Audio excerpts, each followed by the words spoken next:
خیبر پختونخوا وفاقی حکومت میں پہلا تنازع، علی امین گنڈاپور نے روایات توڑ ڈالی، چیف سیکرٹری کون؟ خیبر پختونخوا حکومت اور وفاقی حکومت کے درمیان پہلا تنازع کھڑا ہو گیا کیونکہ وزیر اعلیٰ خیبر پختونخوا نے وفاقی حکومت سے موجودہ چیف سیکرٹری کو تبدیل کرنے کی درخواست کر دی اور PASBS-21 کے افسر شہاب علی شاہ کی بطور چیف سیکرٹری تعیناتی کی درخواست کی ہے۔ ماضی کی روایات کے برعکس علی امین نے 3 ناموں کا پینل بھیجنے کے بجائے صرف ایک نام بھجوایا ہے۔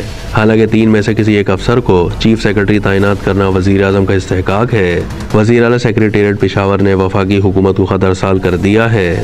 پرنسپل سیکرٹری کی طرف سے جاری کردہ مراسلے میں کہا گیا ہے کہ مجھے یہ بتاتے ہوئے خوشی محسوس ہوتی ہے کہ وزیر اعلیٰ خیبر پختونخوا نے خواہش ظاہر کی ہے کہ موجودہ chief secretary Khyber Pakhtunkhwa grade 21 کے افسر ندیم اسلم چودھری کی خدمات جلد سے جلد خیبر پختونخوا سے واپس لے لی جائیں۔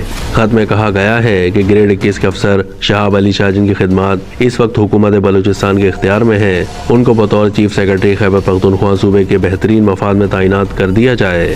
موجودہ چیف سیکرٹری ندیم اسلم چودھری نگراں حکومت کے دور میں تعینات ہوئے تھے، جبکہ شہاب علی شاہ PTI حکومت میں ایڈیشنل چیف سیکرٹری سمیت مختلف عہدوں پر تعینات رہے ہیں۔